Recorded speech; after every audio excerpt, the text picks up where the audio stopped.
time. All right, Bosh, we're back. Squeeze the Dick podcast today. Battersea, Carney's community. Well, not my new mate. With my mate, Isaac Shuker. Shuker, close enough. There you go. I'm all about butchering names, as you know, if you watch this. But mate, as I say, thanks for doing this. Carney's community today. Tell us who you are and why we're here.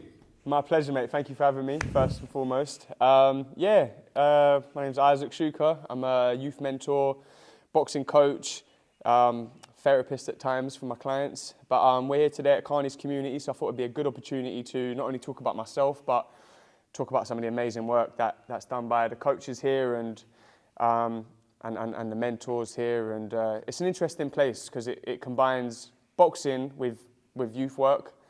And I think kids need some discipline, and sometimes, that hard work, it translates to other areas in life. And I think, this is just an amazing place. Does a lot of good work. So very good. And you've had 4 fights yourself as well. You said coach, but you've boxed a bit. You know the trade. You're not just a mitt holder that stands there and don't know anything. But you told me before this, we was having a brief chat, and you said how you got into it more because you was coaching first, almost, right? And that was your journey into boxing. Is that right? Yeah, I was doing a lot of pad work. So. Like I was saying to you earlier, I do pad work with some of the kids here, and I'd been doing, I've been doing pads myself, and as you know, you can look pretty decent on pads without actually being a good fighter or being a fighter at all. And I would do pad work with the kids and stuff like that, and the inevitable question would come up, how many fights you had? And you tell them none, and they kind of look at you like, you know what I mean? Like, this guy's talking rubbish. But so I just said to myself, I need to do this. It's something that I've wanted to do my entire life. I'd always had immense respect for fighters. Anyone who stepped in a ring or any sort of combat sports, I was very, very intrigued by it. I always thought it was amazing how 2 blokes could be punching each other in the face, smashing each other up, and then when the bell goes, they give each other a hug. Do you know what I mean? Or like even between rounds, like, when the bell goes for the end of a round, there might be 3 or 4 more rounds left in the fight, but they spud or whatever, and it's like that switch off to go from, because there's no anger or emotion in it. And it was like, I always associated fighting or violence with emotion. And I was always like, man, how do these guys do it? How do they not get angry? But they're taking lumps out of each other. Do you know what I mean? So I was very intrigued, and I thought I've got to have my first bout, which was very, very boring bout, but it taught me so much. And then I just realized that all of this fear and anxiety I had about doing this thing was nothing really. It was like, what am I scared about? So I just was straight in for the next one. And I think I did 4 fights within the space of a year. Sort of burnt myself out a little bit. The experience was invaluable, and that helps me with my pad work now, which is what I do professionally. So that's cool, isn't it? So how long ago did you have your first fight now, sitting here? Oh, mate, it was 2023. So fairly recently still. And how old are you now? I'm 33. 33, are you? Fuck, I thought you was younger than that. You look fresh-faced. Shave that beard off, mate. You're past for 21. But so 33. So you had your first bout, if my maths is right, in your 30s, right? Definitely in your 30s, but 31-ish sort of age? Yeah, like 31. That's mad, that, isn't it? Because if you go back even further, like when you was a kid, what was you doing as a kid? Was you a boxing fan then, or was you just doing other sports? Football was my first love. Right, okay. Football was my first love. I was born into a Chelsea family, pretty much. My dad this is going good for the question at the end. Go on. So my dad was a bad Chelsea fan, and I had no choice. It was either be a Chelsea fan or sleep outside. That was very similar to me, actually. Yeah, I got you. Yeah, and obviously, that was my first love, and I think I always had decent hand-eye coordination. I always had the technical side of the game was quite tricky. So playing nutmeg rush with me, you were going to get it was going to turn into boxing. I haven't heard that for a long time. Nutmeg rush, that takes me back, man. And I was quite tricky, and I wish I got into boxing earlier because I did take to it quite well. There's something I think in boxing that you can't teach, and that's things like head movement, taking risks, timing shots. I know guys who've had 20, 30 bouts and they're very basic. They haven't changed much. And then I know guys with a couple bouts, 1 or 2 bouts, and they're able to slip or move their head in a certain way, and their footwork, they just get it differently. Do you know what I mean? And I just think there's some things you can't teach. So I wish I started earlier, because I do think I could have taken it quite far. And also the discipline, keeping me out of trouble, because I did get into some nonsense. Obviously, you're from Elsfield, aren't you? From Elsfield? Yep. So you know what it's like. You know what it was like around it. It's changed a lot now. But growing up in Wandsworth, Elsfield, obviously Battersea just around the corner, I did get into a lot of nonsense, hang around with the wrong sort of people. And I wish I had boxing to kind of just put me on the straight and narrow, because it changed my whole life. Like, I remember just getting punched in the face first time in sparring and thinking, I got angry, I got annoyed.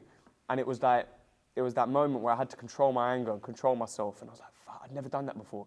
Every time I'd got angry before, I'd just given in and just done impulsive, stupid stuff that wound me up in either a police cell or, you know, or getting hurt or in some sort of stupid situation. And I just remember the first time I sparred, got punched in the nose. And it wasn't even proper sparring. I was like knocking around in Virgin Active. Right. So it was like in a flipping, like a normal leisure centre or like a gym. And me and this guy, he's actually from around here actually, my mate Sonny. I don't know if he knows this or not, but he changed my life that day. Because all he did was he sat in a Philly shell and just popped the up jab, boom, boom, and just popped me in my face. And I'm thinking, this guy's a trained fighter. I'm angry now, but I can't do anything. So I just had to sort of bite my tongue and just suck it up. And that kind of emotional control, I think, it translates so well into the working world, into society in general, because there's always going to be someone out there to test you. You know what I mean? There's always going to be, I always say to I've got a mate who can be quite hot-headed sometimes, and I say, mate, like, if you're looking for a fight, there's going to be someone out there, there's going to be 100 people daily who are up for a fight. If you're looking for them, you'll find one. Do you know what I mean? So how do you avoid getting into situations like that? Well, you have to control it from within, don't you? And combat sports, I think, teaches that like no other. Yeah, big time. Where are you from originally? I'm born and bred in Wandsworth. Wandsworth, whereabouts? Yeah, well, born in Tooting, St George's Hospital. Very good, same as me, mate. Yeah, and then my whole life I've been knocking around I've moved a few places. So like, I started off in Southfields. From Southfields, lived there till I was about 8 years old. But we had loads of problems we were on the estate, Linstead, yeah. just off Beaumont Road. And we started we had I think the final straw is we got burgled once by some of the kids there. And the house was just smashed in and cleaned out. And then we moved out from there and we went to Putney, just on the border of like Putney and Wandsworth. So I've just been like Southwest London. So we are very similar areas. I mean, we've met a few years ago now, but like we didn't know each other young, which is quite strange because I mean, I'm a bit older than you, but similar in age. But when that camera comes on, as I always say, I'm 22 again. Yeah. 21, I think. I said, whatever bullshit I come out with. But like with boxing and stuff like that, you said you had you got into it more because you had a troubled background. You wish you'd started younger. Can you tell us about your background more? Tell us what you was getting in trouble with. Yeah. Well, I was born to two parents who suffered with mental health issues. But they had the most loving hearts and the most empathetic people, and they really taught me how to be empathetic, which is also, I learned later on in life, is a weakness as well at times, so you've got to be careful being too empathetic. But two parents, both had mental health issues, or suffer with mental health issues, and so that led to domestic violence and things like that in the home, where I'd see a lot of crazy stuff, and it was tough for both of them, you know, at the end of the day. I always look at my parents' generation as they had a generation before the internet. They didn't have all the answers on Google for them. So you have to be very, again, that word empathy, you've got to be very empathetic with their situation. They don't have all the answers on a screen, on the internet like we do. We're very privileged in that way. So I always think, man, like they made mistakes and stuff like that. But yeah, so growing up, saw them fighting a lot, and they necessarily, not because they didn't want to make the right decisions, but they didn't know how to at times, to provide a stable sort of environment for a child to come up in or grow up in. That led to a lot of me seeing a lot of crazy stuff. And but I was very fortunate to have my mum's dad, so my granddad. He was very successful when he put me in a private school to get me out of that situation. So from 11 to 15, I was in a private school, and I got kicked out just before my GCSEs. So I lasted quite well. It was longer than a year. So most people didn't think I'd last longer than a year because I was quite, what's the word? Authority didn't run well with me. I was always the type of kid that, for me to respect you, you have to earn it. So I'm sitting there with these teachers, and they're telling me this is X, Y, Z because of this, and they're not telling me the reason. They're just saying, do this, shut your mouth, and hold your hand up if you want to go to the toilet. And that just for me didn't sit well. I just couldn't respect a person if they hadn't earned it. I'm like, well, why should I respect you? You're not telling me nothing about you. I've just got to come in here, sit down and shut up just because you're the teacher. And looking back, I know I should have just kept my mouth shut. And I've learned how to do that as I've got older. But yeah, that was a problem for me because obviously in a private school, they're very authoritarian, they're very posh. I'm coming from Wandsworth where I've already seen quite a lot of stuff at the age of 11 or 12 or whatever. And I just didn't fit in there. So yeah, got kicked out of that place. Where was the school? The school was in Whitley. Where's that? It's in Surrey. Right, so it's like in the sticks, in the middle of nowhere. Yeah. Okay. So it was a proper change for me. And I found myself I went from being in school in Wandsworth to fitting in, being around all my peers and being around, lots of different guys from my sort of background who were similar to me. And then I'm all of a sudden I'm in this private school, and then I'm getting picked on. But I'm getting picked on by like Godfrey and bloody like all these posh kids. And I'm thinking, hold on a minute. Like, it was very weird to me. It's like, how are you trying to pick on me? Because I'm from, and like, I don't know, they saw me as like, I don't know, the scruffy Londoner or whatever. Because this school would actually, they would take in sort of charity cases, or like you could have a bursary and get into the school. So they would take in a few London kids. There were a few kids from London who were similar, but we kind of formed our own little community. And because we just kind of didn't fit in, there was a massive class divide.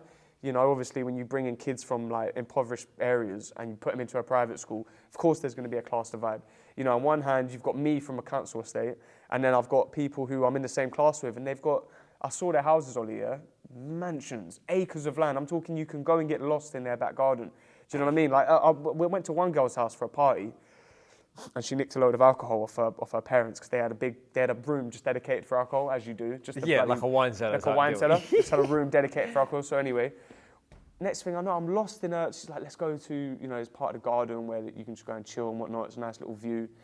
And I just got lost in her garden. It's all her land. So for me, it was surreal. It was a surreal experience. I'm very grateful for the experience because I got to see how the other half live.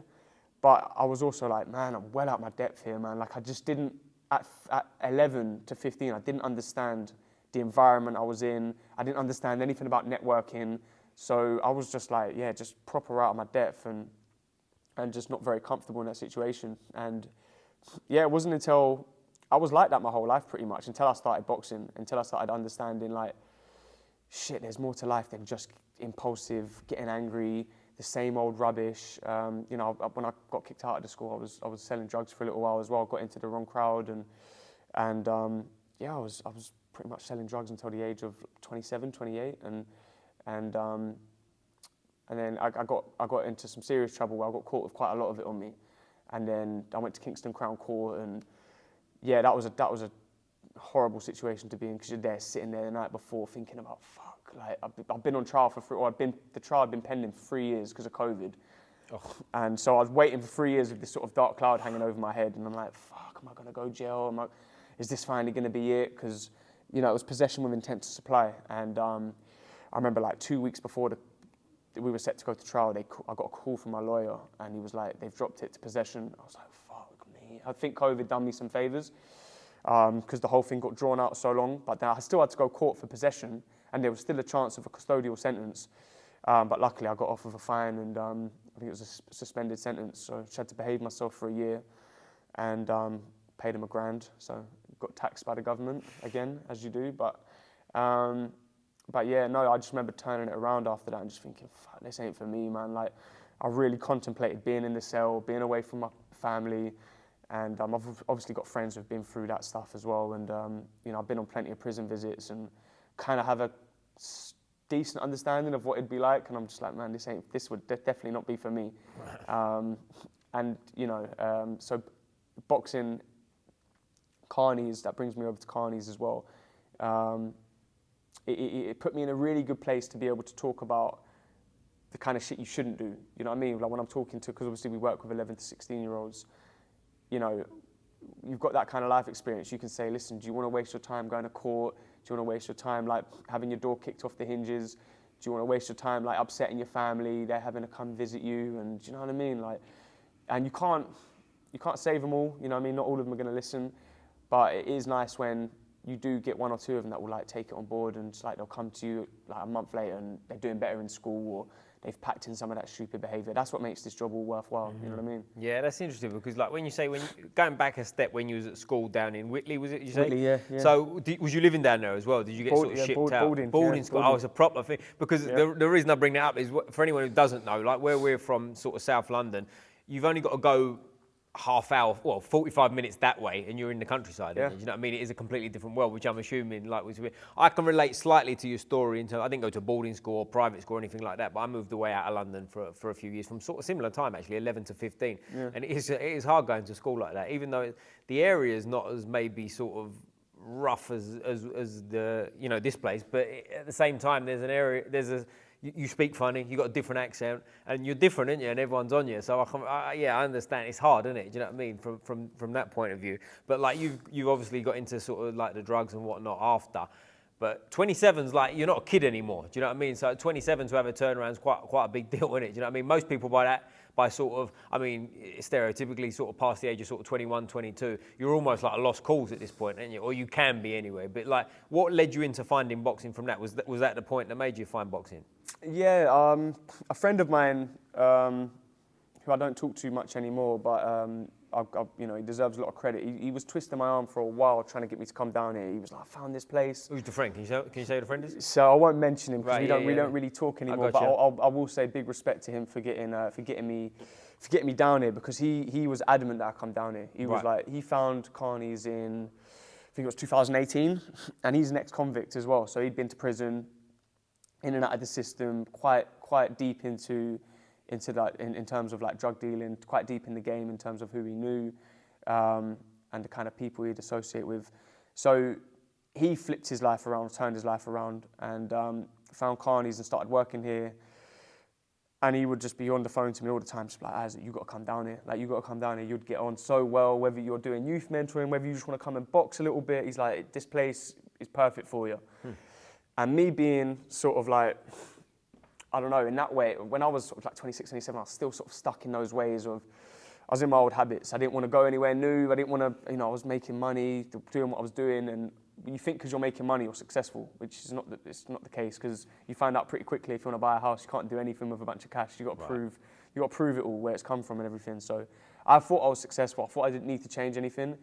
And I remember one time I promised him I'll come down here. And that was it. I came down once, met some of the people, and Carney's is very good at, I don't know, it's just got a feel about it. Like, you come to a boxing session, everyone's so sweet, everyone's so nice, and everyone's battling something internal.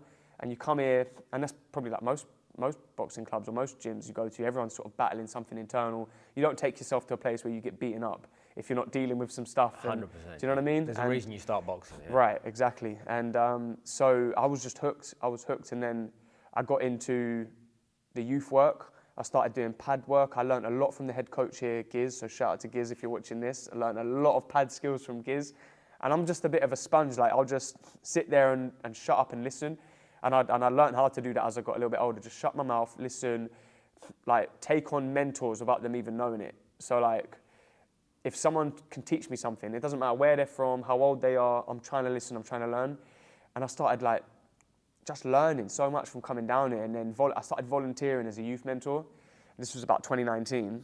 And then if it was like 3 months consistent, just coming down, doing pads with the kids, going from here, from the boxing session into where you see where the table tennis is and all that stuff. And I'm quite handy on table tennis, so and then all of a sudden... I'm quite handy on table tennis. We might have to have a game. We'll record that as well, 100%.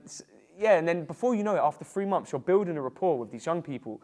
And I didn't have any little siblings. I've got an older brother, but I didn't have any younger brothers. And before I knew it, I was building up these little brother relationship sort of things. And then I'm seeing myself in a lot of these young kids. Some of them have parents who suffer with mental health issues. Some of them are coming from backgrounds and homes where they're seeing a lot of domestic violence. And I'm like, shit, I'm seeing myself in this young lad here. And I'm like, I want to help him. And it can be frustrating because you want to download all the information you've got and just put it in their head like that, bam. Right. But you can't do that. You've got to slowly gain their trust. That takes months, even years sometimes. And then you've got to they have to trust what you're saying then they've got to believe what you're saying. It's a big old process, but I started getting addicted to it. And then the boxing just sort of followed suit, because obviously I'm here coming down here as a youth mentor, and then I'm seeing all the boxing going on. I'm seeing kids sparring. I'm seeing kids who are 14, 13, getting in there and having a go, putting the gum shield in and fighting and taking punches and just cracking on. And I'm like, I was in awe of it. Like, I've always been in awe of it, but Carney's brought me so much closer to, literally brought me ringside to boxers. I'd always watched it on telly. I'd always been interested in it. But Carney's brought me right face to face with boxers. You know that feeling, Ollie, when you're in the gym and two guys are sparring hard and you're just sort of watching and you're hearing the shots like bam, and you're seeing guys take punishment and they're cracking on and they're not stopping and they're not wincing in pain and they're not backing down and they're standing there and trading. And I'm like, you know, they've got sweat flying off you and like, or sweat flying off them onto you, and you're just there thinking you're right there next to the fight. And I remember just thinking, I need to get involved in this somehow. You know what I mean? I need to because I thought I knew how to box. I was a pad boxer, like one of them pad work boxers, like a box fit kind of guy. I thought I could, and it was cringy now. And I look back, I used to post videos before I had a clue. I'd post like videos of my pad work, thinking I was something special. But like I said, it wasn't until I sparred that guy who I told you about, who was in the Philly show, just doing the up jab, just constantly popping the up jab and just hitting me at will. I didn't have an understanding of range. I thought everything I was doing on pads would translate into the spar. Thought my 4 straight shots, slide back into a right hand, walking onto that right hand, I thought it was all going to work. 1-2 slip backhand. I've done it on pads 100,000 times. Why can't I do it in sparring? And I realised when you've got a live opponent there in front of you, that 1-2 slip only works if he reacts to my 1-2. Mm-hmm. It's like chess. You can open with certain openings in chess, but if my opponent plays something completely off pattern or not something like not a regular move, my opening doesn't work, because for an opening to work, you need them to play into a certain line of play, if that makes sense. So when I throw a 1-2, if I'm slipping, that I'm presuming he's going to throw a jab, so I can slip under the jab and go in with a shot. But if he doesn't react with the one, if he doesn't react with the jab, you've got some guys like to throw the lead right hand. You've got loads of different things in box. So everything that I thought I knew was a load of rubbish. I'd done a load of pad work, I drilled a load of things, but sparring completely changed it. It's like I'd never boxed before. It's like I'd never boxed before. It's like I'd never hit pads before. I was so helpless. And I remember that feeling of being helpless or vulnerable was like, just triggered that urge to want to change and improve and get better. And I was walking around thinking, how have I made it 25 years on planet Earth without like knowing how to defend myself? It was very weird. It was almost like waking up one day, realizing you're at the wheel of a car and you're driving 100 miles an hour. It's like, how have I not crashed? I've been sleep driving my whole, do you know what I mean? Yep. I'm like, all right, I've got to learn how to defend myself. And that was that was how you got it. Yeah, that's interesting, because like obviously Carney's community where we are, like I said to you beforehand, like when you started, it was after Mick had passed, right? Because of the time frame. Yeah. I said to you before, I was, lucky enough, I can't say I knew him, but I met him countless times, you know what I mean? He was at boxing shows. I used to box for Earlsfield and he was at Fitzroy, obviously.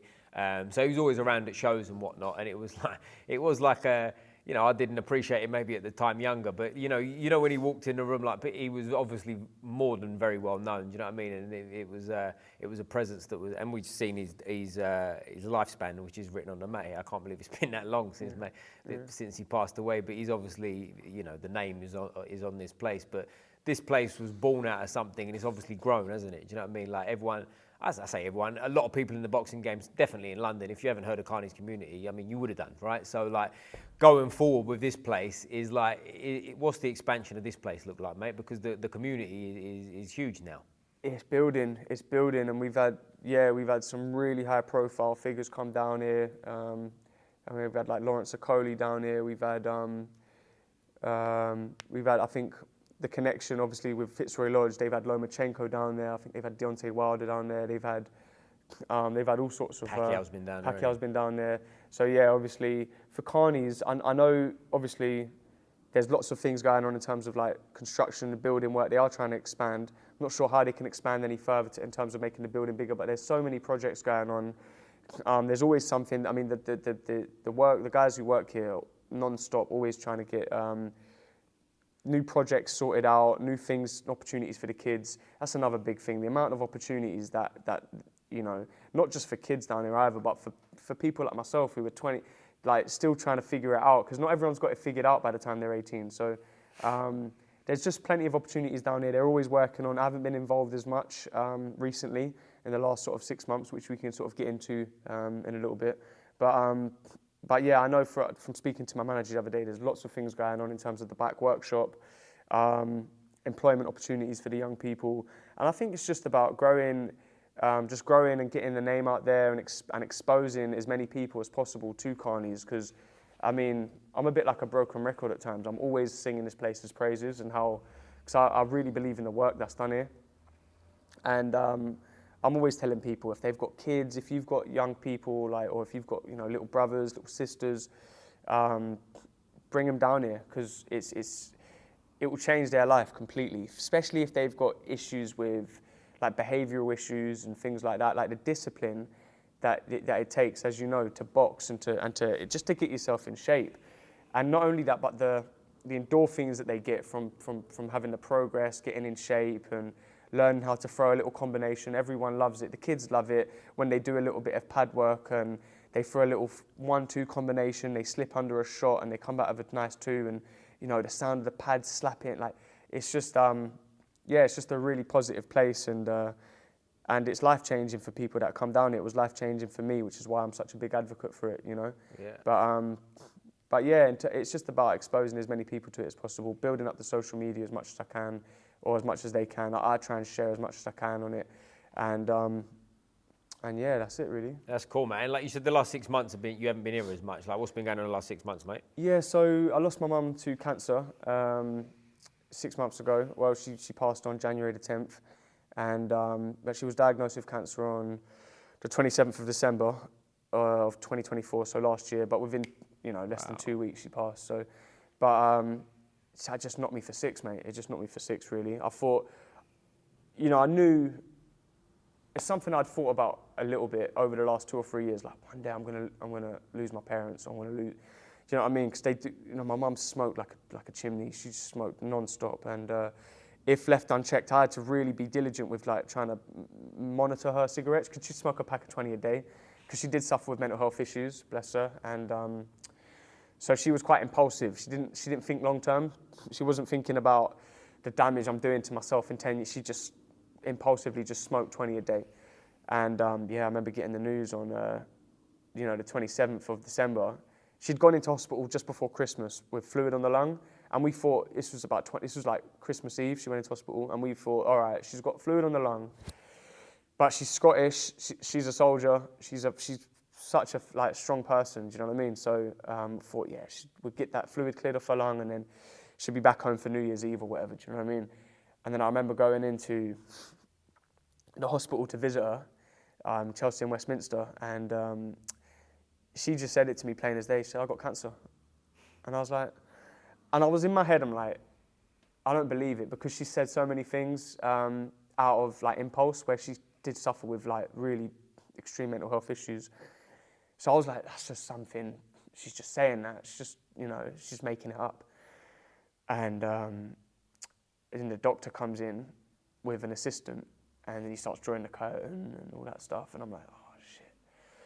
It's like the movie, when they sit you down, they make sure they make sure you're sitting down, and if you've got some water. And I'm like, oh man. I just said to him, can you just let me know? Because my mum just told me. I was like, what's going on?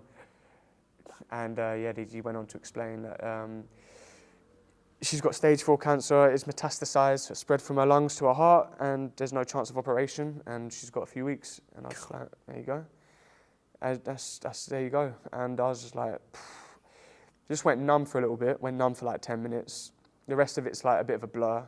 It's almost like your ears start ringing and you lose feeling in your face. It's just like, whatever else he was saying after that, he was going into sort of other things about palliative care and all this stuff. And I'm like, I'm just like, fuck me. So I took a step out, obviously had a little bit of a breakdown. And then for the last, like this year really, I've just been trying to manage like the whole, it still doesn't feel real, do you know what I mean? And then you've got obviously everything else, like planning the funeral and stuff like that. And, and I still feel like I'm in a bit of a dream, to be honest with you, Ollie. Doesn't feel real. And it doesn't feel like, it's more than just a parent, because my mum did have such extreme mental health issues. She needed care. She needed people to be around her. So I was somewhat of a carer to her as well. So it feels like losing a child. I know it sounds mad, but it feels like losing a child as well, because I did care for her, and she was so vulnerable, and so it's like you lose someone like that, and it wasn't like, she didn't cry once. She didn't cry once in hospital. She didn't even make us feel bad for being there. She didn't even for 1 second make us feel guilty about anything. So I'm just in awe of how strong she was, and I guess that I get a lot of my strength from her as well, because I was like, fuck man, she didn't break down in front of us once. She didn't cry. She didn't. It was just like, it wasn't a fake smile either. Like when she would smile, it wasn't a fake smile to make us feel better in the situation. She wasn't faking a smile. She was genuinely happy and genuinely like pleased to see us, and she was like till the last minute. I think she was just just stayed strong, you know, and didn't show any weakness. So I'm in awe of her, and you know, obviously I miss her a lot, and but it forces you to become more spiritual as well, because the physical relationship's over, isn't it? So you have to become more spiritual if you want that relationship to continue. So I do believe she's looking down at me. She was very nocturnal. She would always come into my room and say, "Isaac, have you seen the moon?" Like there'd be a full moon out, and at first I used to take it with a pinch of salt. I used to not really be very spiritual, or was like, I didn't think too deeply into things like that. And now that she's gone, I'm like, whenever I see a full moon now, I'm like, yeah, that's mum looking down now. So it's just given me an extra incentive now to crack on, to push forward, and to, don't get me wrong, it's been tough this year. I've been in a bit of a rut, you know, sleeping pattern's been affected. And diet, I just said, fuck diet. I just gave up with diet. I've put on like 10 kilos. And I just gave up with a lot of stuff. And but I'm still training, I'm still in the gym, and I'm slowly trying to pick myself up out of these bad habits and stuff like that. But it's so easy to spiral, and just you know, one bad decision leads to another, and before you know it, you're drinking and you're eating bad food and you're not training as much. And so it can spiral, and I am aware of that. It's a weird thing to be aware that you're depressed, but I'm aware of it. Like, I understand. Like of course I am. I just lost the closest person in my life, you know what I mean? So, but it doesn't change it. The fact that you're aware of it doesn't change it. Like, I'm still in somewhat of a state of shock, I think, but it's like, from a third person perspective, like looking down, thinking, fuck, you know, that person's really struggling. Like, talking about myself, it's like, that guy's struggling. I'm aware of that I'm struggling. I'm aware that I'm suffering. I'm aware that it's tough and all that, but it's like, what can you do? You just got to carry on, and you just got to crack on, and you can't change it, can you? So all I can do is try and translate that experience and all of the sort of like, all of the positives that come with it, because there are positives, you know, I get to remember her life, there's so many things that I didn't appreciate about her, which I wish I did, and you can now take those qualities and now pass them on to other people and explain to people that there's so much more to life. Like, I cared about so much other nonsense, like money, for example. Like, what does money mean? All the money in the world wouldn't have saved her, do you know what I mean? And all the money in the world, you know, I do have big plans. I do want to be financially free and be financially successful, but all of that's not going to change nothing. That's just to facilitate a healthy life. I just want to be able to stay healthy as I get to 50 and 60, and I know that takes money. So that's why I want to be successful. But none of it actually matters if you really think about it. Like, we put value on it for our mind. It's a social construct, if that makes sense. But yeah, so it does. You have to try and take some positives from a situation like that, and you know, and it does put it into perspective, like what's important, you know? It does, yeah. Well, firstly, sorry for your loss, mate, but thank you very much for being so open about it, you know? Like, you didn't shy away from it. You told us about it and whatnot, and rest in peace to your mum, you know? But going from that now, you're obviously, you know, you're very aware of what's going on around you. You're very switched on, Kat, and we're here at Carney's today, which I believe is where you spend a lot of time before the last sort of 6 months. But like, what's a day-to-day look like for you, mate? What do you do for a living and stuff? Is this your job? So yeah, this is part-time. I'm very lucky. I've got a handful of clients who I work with privately. We do lots of pad work, some strength and conditioning, some life coaching if they need it at the time or whatever. But so that's been keeping me afloat, just working private, working with myself. And then Carney's would be like an evening thing, Monday, Wednesday, and I was doing Thursdays as well at one point. But yeah, typically it'd be Monday, Wednesday doing the kids session from 5 p.m. till 8 p.m. You're here.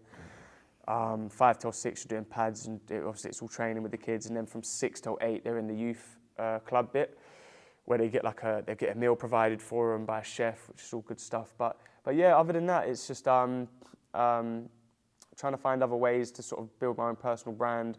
I need to post more on social media, to be fair. I need to do more videos. I need to do more content. You've made it now, mate. You're on Squeeze the Neck. Don't worry about that. 100%. I'm getting there. I'm getting there slowly. And I just need to be more sort of diligent with building my own personal brand.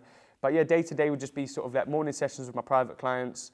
And then, yeah, finish with them about 1, 2 o'clock. And then it's home, bit of food. And then it's getting ready to come into Carney's. Or if I've got evening sessions planned, and and then I'll get ready for them. But right now it's just lots of pad work, lots of youth mentoring, lots of coaching, lots of life coaching, and I'm working with a group of friends now, speaking about getting into property and trying to go into some sort of I want to get out of this country, Ollie, if I'm totally honest. Really? I want to have property abroad. Okay. And so yeah, I'm trying to build towards that, and trying to build towards just getting out of the UK, because I think, I don't know, I've been here my whole life, and I just want to live somewhere else, just for the experience and just to change up, really. And after losing mum, I'm just like, everything reminds me of mum, you know. Going to the shop reminds me of mum. I live in the same flat that she was at before she passed, and like, that's just a constant reminder, do you know what I mean? So I feel like I've spent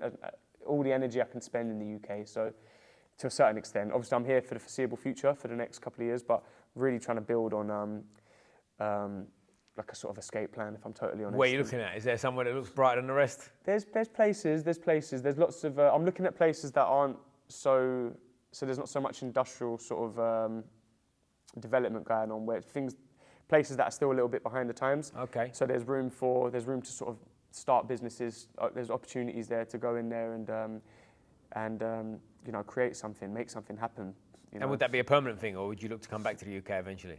You know, I'd look to come back eventually. Of course, I've got all my whole life's here pretty much, all my friends and family and stuff like that. So, but I like it to be a thing where it's sporadic. I can come here as and when, and then I can just get out. Mate, you might have to keep me in the loop on that. That sounds like a good plan, bro. I might take you up on a bit of that. We might take Carney's community abroad and set up shop. But I tell you what's interesting for me, what come to mind when you're talking about like your boxing and stuff, because for someone like yourself who got into it relatively late, I mean, what's late? Late to me is, you know, is what it is. But like, you still want to fight, is what I'm trying to say. So it's not this. We're talking a lot like what you do for others and how you coach and whatnot. But you're still in the thick of it, right? You still want to box and do things like that. Yeah. I've been talking to a few promoters for some white collar shows. You know, getting into the white collar scene, I've obviously made some good connections and networked. So yeah, in a good position now where I can just call up a promoter and say, listen, I want to fight in October, and I should be relatively all right to get a fight.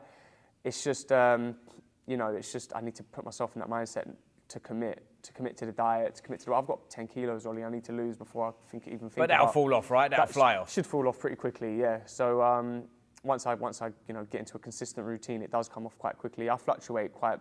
Would you weigh sitting in now with me? 76. 76. So that's not bad, right? Yeah. You got to sweat that off. You get down to sort of. You'll Yeah. get down to 70 when you train fresh, right? Yeah. And then it's just the tidying up bits, isn't it? So that's no big deal. 100%. So yeah, but yeah, I do want to get back into it. I do think I've got a lot more to offer in terms of my boxing capabilities. I've got way more to. I ended my last fight on a loss. It was a bad loss as well. I was having a lot of success in the fight, but you know, one shot, bam, and that was it, and the fight was done. So what show was you fighting on? I was fighting on. It was at the time called Rinking Events, but they've changed now to Boxer, BOXA. Okay.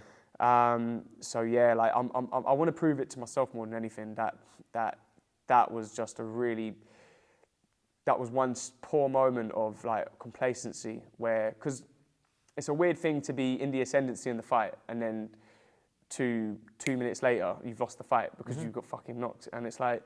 It's a proper weird feeling, because I did have him in the corner and I was teeing off, but rather than smothering him or rather than sort of stepping off, I stayed in this no man's land sort of thing. I stayed in perfect punching range for him, and I was doing this thing where I was trying to slip and move, and I was slipping, and I rolled and I moved out of the way of every shot, and it was the last shot that hit me and clipped me and caught me clean, and fair play. It was a really good shot, and but more than anything, I need to prove to myself that. Like, that's not it. I can't end like that. Yeah. You know what I mean? So I'm looking forward to having another. I told myself I want to have 10 fights. Okay. I told myself I want to have 10. I'm on 4 now. So whether I fight into my 40s to get to number 10, I don't care. I'm going to get to 10. So that's just where I'm at. You can do that this year, man, if you want to go. Well, not this year because we're running out of time, but in the next year if you wanted to do it. So listen, them things are, you know, you can push that. And you're 33? 33, yes, yeah. Just turned 33. Just turned 33, so, yeah. Well, you've got loads of time, do you know what I mean? But like, with the knockout itself, not to harp on about it, but was you out or was it? I was gone. So what's that like? Because I tell you what I've been around people that have been knocked out. Sometimes they come back round and they're absolutely fine. Sometimes they come round and they're confused, they don't remember it. Other times they get kind of emotional and you can see they want to hide themselves because it's about to flood out of them. How did you react to it immediately? I was just confused as to why everyone was in the ring. Like, you did. Yeah. 1 minute I was fighting, and I'm not being funny, but I've got him in the corner. Literally, he's in the corner, and I'm landing good shots, and you know the body shots were landing, and I could feel the power had tapered off from round 1 to round 3 where we were at. We were in round 3. And I just remember from round 1, I thought, fuck, he's got a hard punch. He's like, shots are hard. Like, you know, you just feel punches on your guard and you think, fuck. And so I was like, yeah, I need to keep my hands up. And then I felt the power because he got tired. And as you know, as you get tired, the power of your shots decreases, right? So I just thought, fuck, I can take some chances here. And so I was landing good shots to the body and whatnot and sort of backing him up. I had him in the corner. And yeah, he threw like a 4 or 5 punch combination or whatever. And I dealt with every punch, barring the last one. And I even remember to the point where the shot landed. Like I was there. And then I sort of, next thing I know, I'm standing up, I'm on my feet, and you know, his team's in the ring, my team's in the ring, and I'm like, get out the ring, what are you doing here? Like, do you know what I mean? I'm fighting, yeah. I'm in a fight, like, why are you not, is it ended around? Like, you lot, and my mate at the time was in my corner, he's like, no, the fight's over. I'm like, what do you mean it's over? I'm smashing him to bits. Like, what do you mean it's over? He's like, no, because I was out for about 20 seconds or whatever, just flat on my back. And he was like, nah, the fight's done. I was like, the fight's over. I was like, oh, shit. I've been knocked out. Because I've been knocked out before. I've been concussed or I've been, you know, in sparring, I've been hit and not remembered the last hour or 2 hours of what's happened. So kind of understood where I was at. So I wasn't emotional. I was just like, just like, shit. I was more pissed off with myself that I got hit because I was winning the fight and I was doing really well. So I was like, man, what? I was like, how? I was like, how the fuck has that happened? I was like, I need to see the video. I just wanted to see the video. I was like, I just want to see the fight. I want to see where I made the mistake. And I just wanted to get straight back into it. Little did I know I was going to be in a rut for a little bit. And I did get into a bit of a rut. And then it feels like I went from that to my mum getting cancer pretty much straight away. And then it feels like I'm here now. And yeah, it just feels like I've literally gone from that loss to my mum, losing my mum, and then now I'm here pretty much. It all feels like a bit of a blur. Like the time has merged into like 3 days or whatever. So I got you. It does feel weird. It's a surreal feeling, you know, and it's not so much the embarrassment because it isn't. You know, there is a hint of embarrassment there, but I always think to myself like fuck it, I've done something that, you know, the majority of people in the UK I think aren't going to do, which is they're not going to sit there and step into a fight. You can have a fight on the street, but for me that doesn't take any bravery. It doesn't take any courage. That's just an impulse, spur of the moment thing where you're letting your emotions get the better of you and you're getting angry. For me, that's not courage. That's not bravery. For me, bravery is, right, I know I'm going to fight in 3 months or 2 months' time. I'm training, I'm sparring. The bravery is the sparring bit, getting in for them hard spars.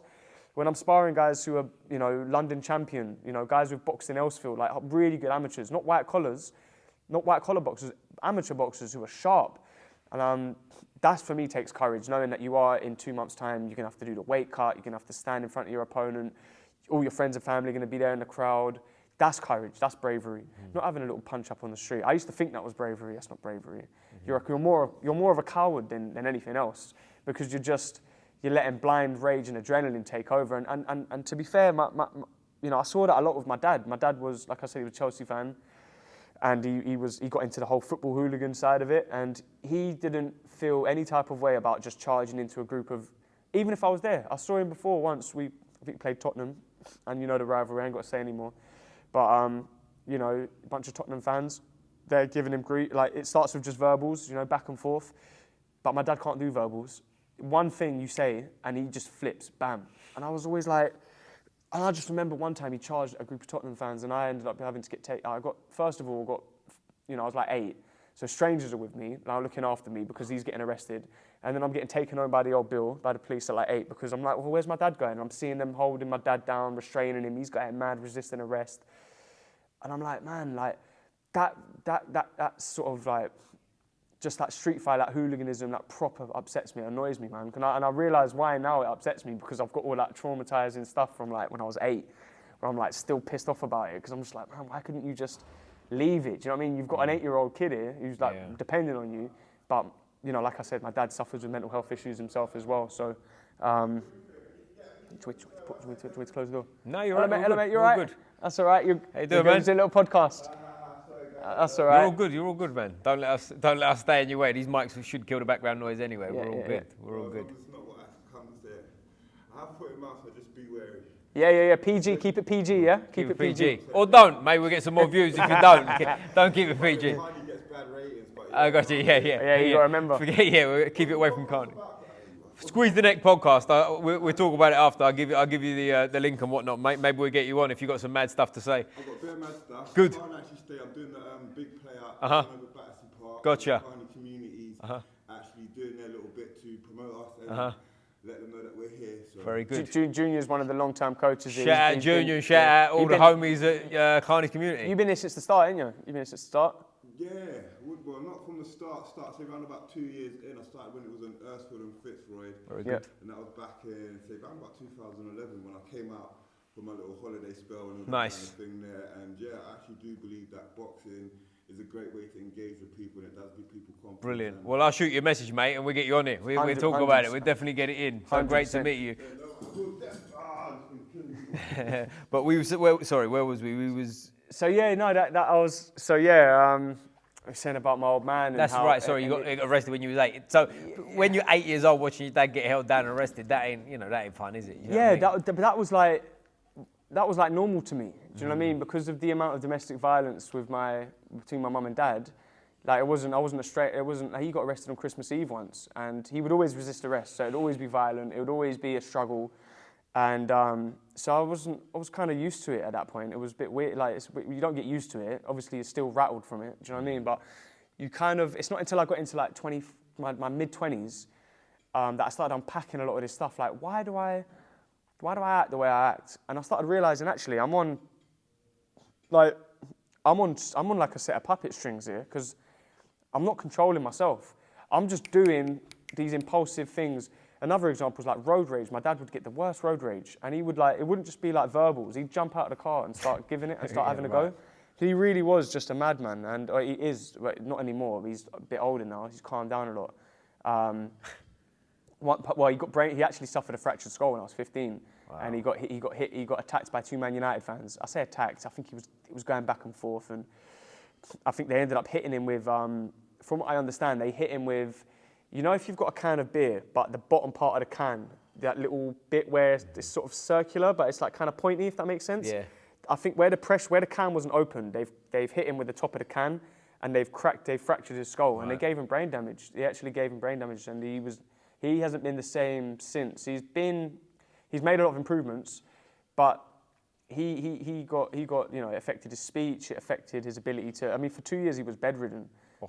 So yeah, 2 years. 2 years. He just didn't move. He blew up to about. You're talking a man who's always been lean, always played football, you know, always in good shape, and he blew up to like 18, 19 stone. And how old was he at the time when he got hit? When he got hit when he got his fractured skull, he must have been like, you're talking 2007, 8 or something like that. 2007 or 8. So he would have been, is he 64 now? So he would have been in his like late 40s, something like that. Right.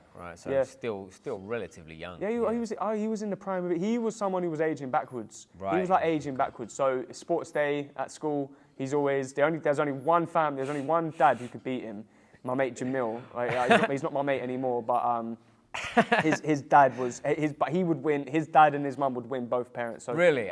But my dad only had one competitor with sports day race, and that was my mate Jamil's dad. But yeah, always in shape. You know, my dad was aging backwards. He was always playing football, and you're talking about someone who had, when he was 21, had a tumour in his lung and had half of his lung removed. So he's running around with half a lung. Yeah, so he's got 1.5 lungs. So he's got less. There's obviously cardio's effect, but he was so fit, always playing football. So yeah, that completely set him back, knocked him. And he blew up to like 18, 19 stone, you said, bedridden. Yeah. And what was he before? What sort of size are we talking of a man was he before? 10, 11 stone. Yeah, 10, 11 stone. So he really blew up. The medication does that. Yeah. It's the antidepressants and stuff like that. So, but then for me as well, it was like, I went from, I think I was 15 or 14, and I just remember getting a phone call, and it was the FA Cup final. So it was the first, I think we beat Man United 2-1. 1-0, the first one ever. I was there, yeah. Drogba obviously popped up as he does, and my dad had gone, because my dad would just go. And he's the type of madman he'll go without a ticket. He was back one of them. Oh, he was one of them, right. He'd just go just to be close to the atmosphere, close to the game. And I think the game was sort of like, in the first half, something was, you know, the game had already kicked off.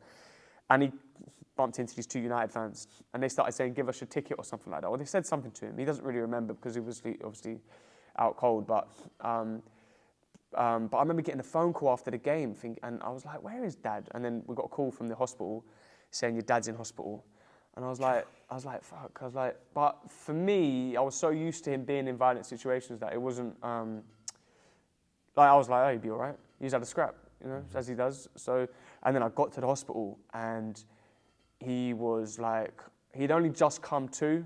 I think he was out for a little bit and I think he'd only just recently come to or whatever. I don't know, but he was like panicking. And he was like, he didn't recognize me. He was in such a state and his Chelsea shirt was like burgundy because there was so much blood on it. And I just remember seeing him like, and I was like, fuck. Because for me, that was the superhero. That was always like, he does everything, you know what I mean? Like, drives me everywhere. He'd always be like, where my mum couldn't do certain things because she was not well, he'd be the one who cooks, he'd be the one who provides, like, he was doing everything. Like, he'd take me to all my sporting events. If I was playing football, he'd take me back and forth from school. Everything, basically. And to see him like that was like, I guess every kid has it at one point where you realise your parents aren't superheroes. Yeah. You realise actually they're just human beings. And I remember that was a real turning point in my life. I was like, fuck. I was like, shit, he's just a human being. Do you know what I mean? He is vulnerable. You know what I mean? I'd never seen him vulnerable like that, really. And and then that led me to be, from 15, that's where I really started getting into like the gang stuff, and to the shotting and all that rubbish, where I was, I didn't have anyone there telling me nothing. Do you know what I mean? I was like, when my dad was bedridden for 2 years, so I was 15, and then my mum was in and out of mental hospitals quite a lot. So there'd be times where my dad's just in his room, sort of locked away. I've got the whole flat to myself pretty much. I'm like sitting in this flat, 15 years old, and it got to a point where we got an eviction notice. We got served an eviction notice because I'd had basically all these people. I say mates, they weren't mates. You see how quickly they're mates when you tell them they can't be around there no more. But for about 6 months straight, I had probably like 10 or 15 people just in the communal block bit. Right. And you've got elderly people in there. Yeah, you can't have that, yeah. And they can't get down the stairs. Yeah. Like, do you know what I mean? But at 15, I didn't understand. I didn't realise. Yeah. And any pushback, we would just meet with like aggression and just so lost, mate. And it wasn't until I think I got to like 16 and they served an eviction notice, and we had to go to court. We had to go to like there's like a little county court just up the road from us, and I just remember like sitting in this county court with my mum, who wasn't well, and my dad's there, who's still dealing with the after effects of his fractured skull, and I'm looking at these two vulnerable people, and I'm there sitting there, I'm thinking, why am I dragging them through this? Like, why am I doing this to them? Do you know what I mean? And I remember just telling all these lot to just stay away from my block, basically, get out the block, and then they all just stopped hanging around. Do you know what I mean? You realise how fickle those kind of friendships are. But I guess my point was like, that's when I really started getting involved, and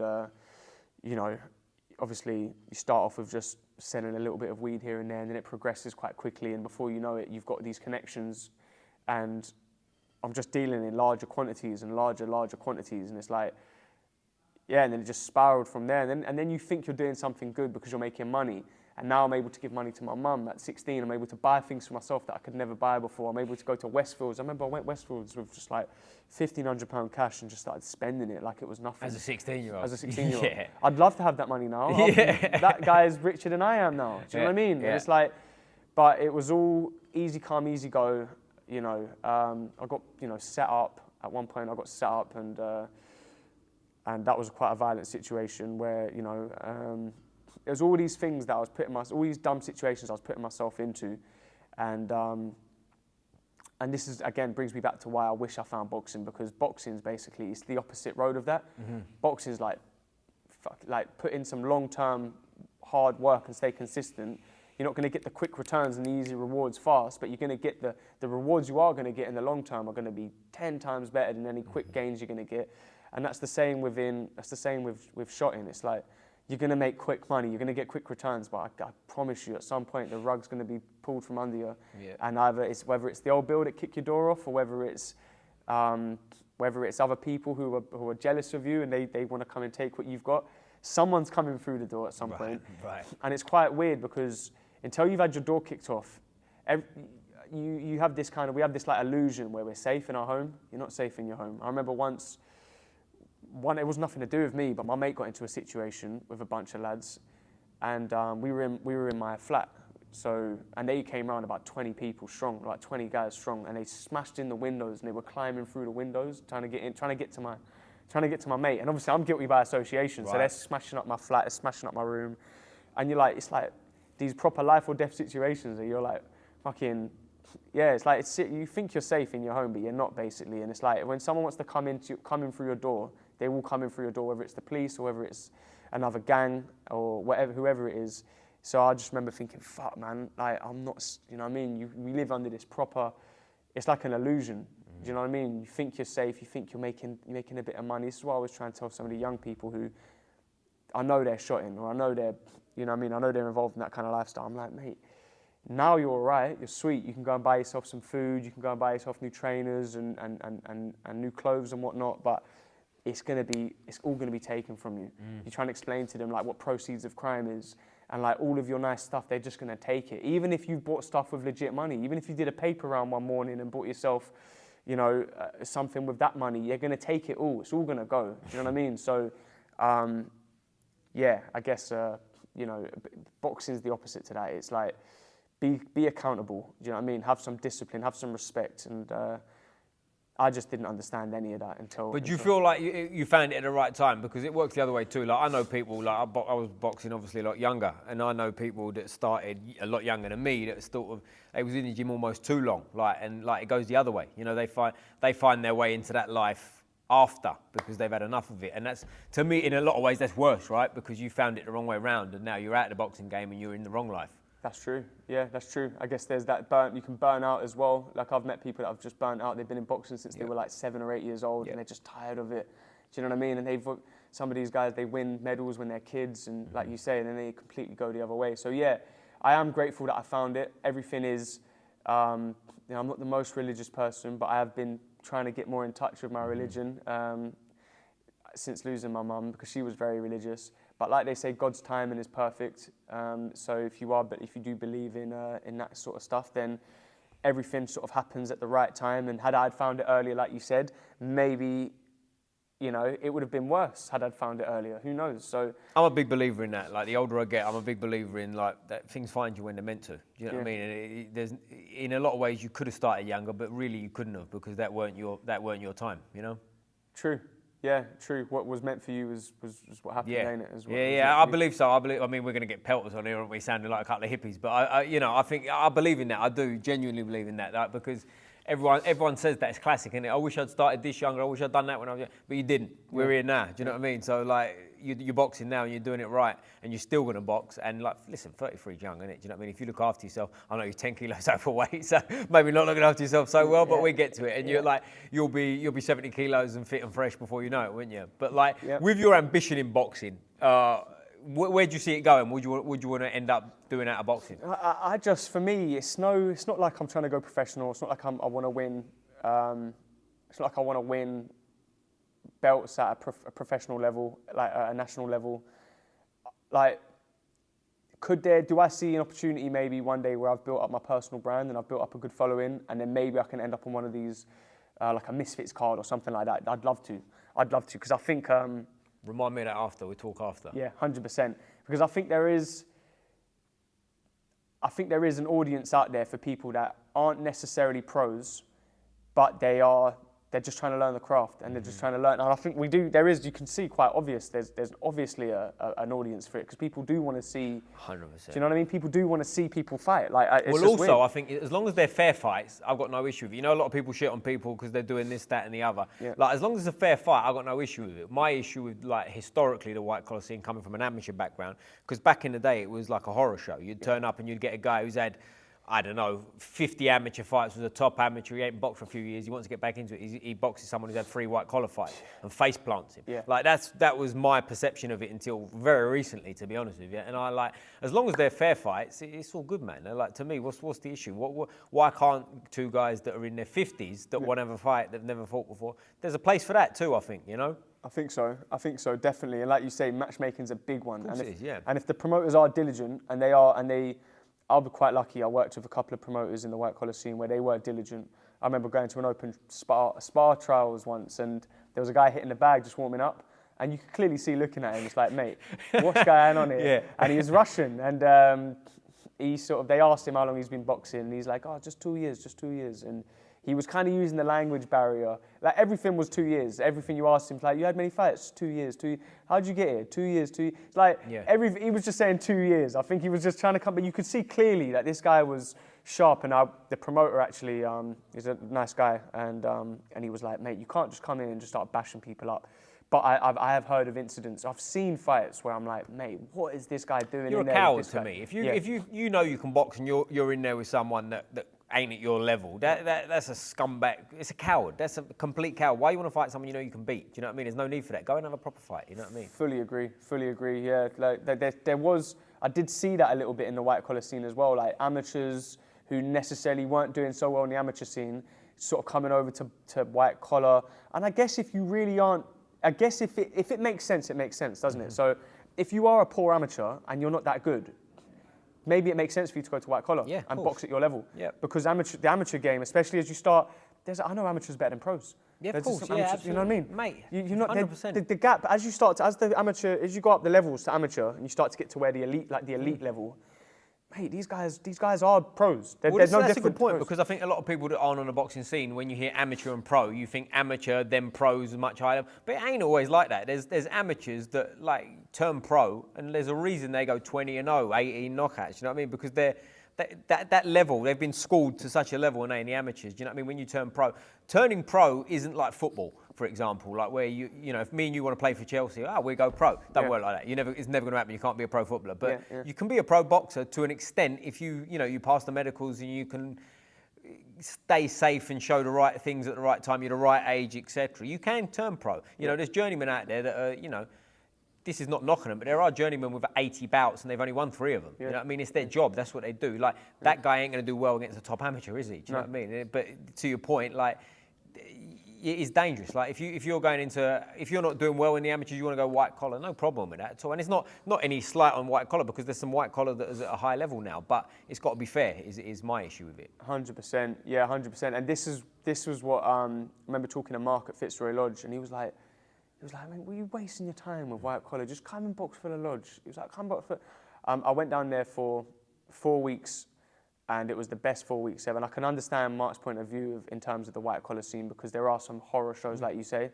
And I think if you are really going to improve, you need to at least be mixing it with amateurs. You can't. My problem at the start of my boxing kind of journey was I was only mixing it with other white collar boxers. Right. And I was like, and it was a comfort zone because I was like, this is my level, and at some of them I'm even better than. And it's like, so you're quite comfortable. And I remember getting this lad from Elsfield. And shout out Raf if you're watching this, because I know Raf. Shout out Raf. Shout out Raf, and I remember getting him in for some sessions, and he just like the level.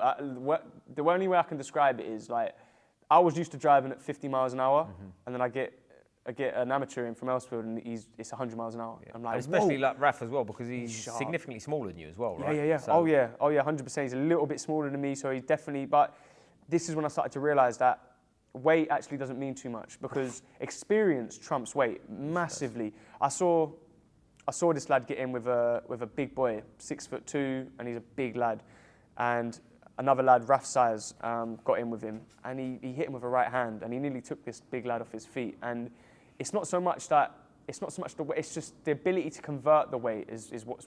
And also, listen, if you can box and you're in there with a big lump who can't box, that's easy work because they're slow. Yeah. They're slow. Yeah. Like I know they're stronger, and of course you don't want to get caught on the chops by them. But like, listen, they're slower. You're not going to. That's exactly my point. You're not going to. So. 100%. Because when it's like skills pay the bills, and when you do have someone who is so experienced and they've had bouts and you're in there with it doesn't matter how big they are. They can't touch you. No. They literally can't touch you. Well, also as well with the white collar, I think from what I know, I've never been involved with white collar from a training point of view, but from what I've seen from people that I know have been involved in it, you've got a bit more control over your own training too, right? If you can decide. Whereas like if you go to a club like Elsfield, which is where I was, like you ain't got no say. You're training hard for 3 hours and you'll do what you're told and shut your mouth. Do you know what I mean? Yep. So like that plays a part too, because if you're going out for a club, and not just Elsfield, any club that's sort of, in the ABAs or whatever, they, you ain't got a lot to say. You're going to be fit. You're going to be sharp. You're going to be schooled well. So even if you're not very good, you're still coming in right, aren't you? Do you know what I mean? You're still fit. You're still durable. That was another big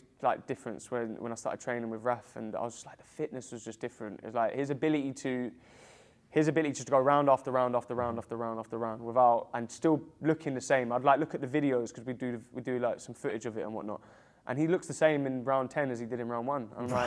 I'm like, yeah, just another level, like you say, and that's because you don't have control over your own training, and that's where I struggle a little bit because you've got to be your own coach. Yeah. And man, it's easy to just like when it is tough, when you are feeling like you're getting that sickly feeling in your stomach, and you know it's tough to push yourself through it. But when you've got someone just who's on your case like a proper coach, it's a totally different ball game. And of course, and when we're doing like X amount of rounds, you're doing them rounds. Like, unless you get chinned or hurt or something silly, of course you stop. But like, tired ain't an answer. Do you know what I mean? If you got 3 more rounds, like fucking get back in that corner and wait. You have your minute in between. That's it, and then get back in there. Do you know what I mean? And especially like what we used to do a lot of training was like you'd have like 4 people or more even sometimes in a ring. So they'd all be standing on the corners while 2 people are in. So you're getting half a round and another fresh guy comes in. So you're doing a full round of you, but because of the way it's trading off, you're getting a fresh guy halfway through the round. So that's it's hard work, isn't it? Do you know what I mean? It catches you, but exactly to the point, like you ain't got no say. You do what you're told, and that's that. Yeah.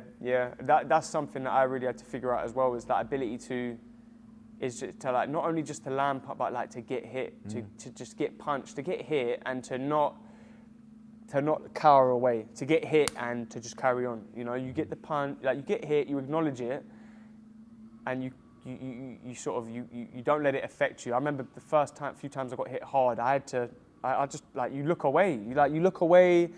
And you kind of concede all that ground to your opponent. And luckily, I was sparring with guys who didn't just finish me. Do you know what I mean? Like sparring with guys like Raf hit me with some good shots, and he would taper off. He'd just like hit me with a good shot, and if he could see it affected me, he'd just give me a second, let me get back in there. But yeah, it's another big thing, just that ability to, and you have to be fit, don't you, to take a punch. You can't just be in there sloppy and when you're fatigued, you can't take a shot as well. So. Yeah, all of these things play a big part of it, and I guess it's why white collar gets a little bit of a bad rep as well, because you do get guys that go in there with poor training, they're not in shape, they haven't taken it seriously, and you can see that. They just want to tear up, and that's like a bit of a disrespect on the sport, man. Well, I know someone recently who's been training for 3 weeks boxing, never boxed before in his life, and he was on a white collar show and got knocked out bad. And I go like, I don't blame him, fair play to him, and he's going to get back in there and he's positive about it and blah, blah, blah. But I look at that and I go to show, how can you shouldn't be doing that, right? He's had 3 weeks of fucking training. You put him in for a bout and he's got face planted. Like that ain't no good to me. I don't like, but we're going around in circles and I'm on a rant here, which is what I do. But like you're still young, right? You're still a young man. Do you have any desire to do any other martial arts and things like that? Is that on the radar for you? I've dabbled in some Jiu Jitsu. Very good. Well done. Been tied up into a little pretzel. Where did you train at? Where did you do this? So this was all impromptu stuff. This was all just improvised stuff. I had a mate of mine who he'd had a few mixed martial arts bouts. Okay. He actually was the one who got me into combat sports. Okay. I was about 22, 23, and I kept seeing this guy at the gym, and I knew of him through a couple of mutual friends, and I kept seeing him, and every time I'd see him, he had a different girlfriend, he's in good shape, he looked the part, and he looked every part of an MMA fighter, like cool guy, and I just spoke to him, I was like, mate, what do you do? And he's like, told me about his background in mixed martial arts, and then he told me about Jiu Jitsu, and I was like, I've seen it, I've heard about it. And I asked him to put me in a guillotine once. I was like, put me in a guillotine, like a standing guillotine. And he put me in a guillotine, and the level of force that I felt around my neck is something I'd never experienced before in my life. And obviously I tapped instantly. And the next day I woke up and my neck was stiff. And I was like, what was that? I was like, what did he just do? And I went back to him and I said, mate, I want to get involved. And he started doing a bit of Muay Thai with me, started doing some Jiu Jitsu with me. And yeah, that's a humbling experience as well. Who's the guy? Can you tell us who my he mate is? Sam. Shout out to Sam Wilkins. What's his surname? Sam Wilkins. Wilkins, okay. So yeah, he did his bouts in South Africa. He did his mixed martial arts bouts in South Africa. So he went there for a little while, and but yeah, we would do. It was quite funny actually. Like we'd go out drinking every now and then we'd end up back at someone's house, and then out of nowhere we'd just start rolling. Do you know what I mean? Yeah. So we would just start just rolling, and he would teach me, and he was decent level. I think he got a blue belt, so he had an understanding of what he was doing. Nice. And he was like showing me things like Kimuras and obviously the RNC, the basic, like we all learned that rear naked choke, gable grip, and how to just negotiate space is the words he used. Like just negotiate with the space that you've got, and trying to, and one thing I was quite good at was the rubber guard that I learned from Eddie Bravo. All right. So yeah, Brilliant. I remember rolling with someone who's a lot bigger than me, and because I've got quite good dexterity with my legs or flexibility.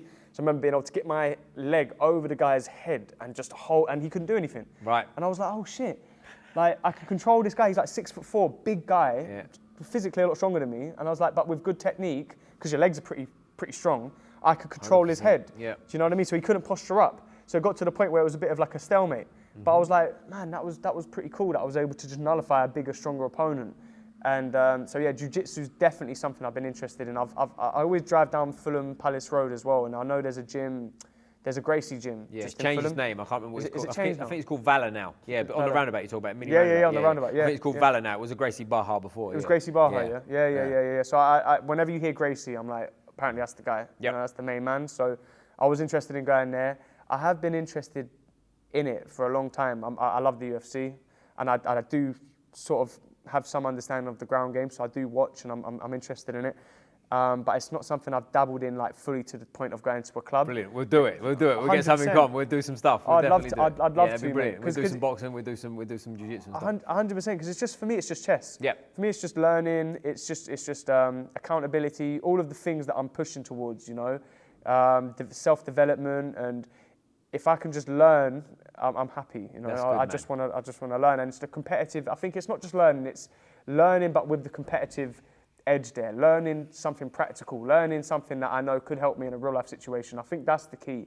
It's not just learning like quantum physics, or it's not just learning maths, which is, don't get me wrong, helpful, but when it comes to combat sports and things like jiu-jitsu, boxing, Muay Thai, I'm learning, but I'm so happy to be learning, because I know that I'm putting myself in a better position where I can defend my friends, my families, myself.